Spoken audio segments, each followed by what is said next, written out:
లక్ష్మీప్రసాద్ వ్యాపారంలో ఉన్నత స్థానానికి వచ్చి ఇవాళ తాను పెరిగిన ఈ విశాఖపట్నం సాగర తీరాన ఒక అద్భుతమైన డెక్క భారతీయ శిల్పకళలతో కూడుకున్న డెక్క ఒక మంచి మందిరాన్ని ఏర్పాటు చేయడం చాలా సంతోషం. విశాఖపట్నం సుందరమైనది, పరిశుభ్రమైనది, అదే కాకుండా మంచి మనుషులు ఉన్నంటే యొక్క మంచి ప్రాంతం. ఇక్కడ ఈ ఆధ్యాత్మిక కేంద్రాన్ని ఏర్పాటు చేయడం వలన ప్రజలందరికీ ఈ దర్శనం కలిగించడానికి అవకాశం లభిస్తుంది. మన హైందవ ధర్మంలో, మన హిందూ మత సాంప్రదాయంలో దేవాలయాలకు ఎంతో ప్రాముఖ్యత ఉంది.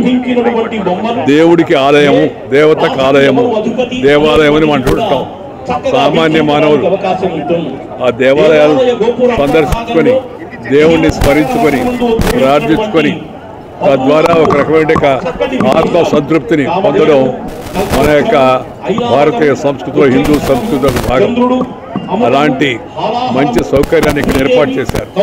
దైవ దర్శనం చేసుకోవడం వలన సద్బుద్ధి, సద్వివేకము, సదాశయము, సదాచారము, మంచి ఆలోచనలు అన్నీ కూడా మనకు సంభవించి మనం మంచి మార్గంలో పయనించేందుకు మందిరాలు ఎంతగానో ఉపయోగపడతాయి.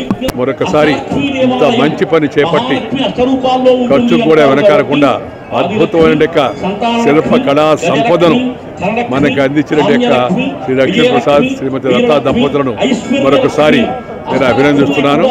ఈరోజు ఈ మందిర ప్రాణ ప్రతిష్ఠ జరుగుతుందని తెలిసి శ్రీ లక్ష్మీప్రసాద్ మీరు తప్పనిసరిగా రావాలంటే ఇవాళ నేను, మా శ్రీమతి ఉపవరపు ఉషమ్మ మేమందరం కూడా వచ్చి ఇక్కడ ఈ మందిర ప్రారంభోత్సవ కార్యక్రమంలో పాల్గొనడం, వచ్చినట్టు భక్తులందరినీ చూసే అవకాశం లభించడం చాలా సంతోషం.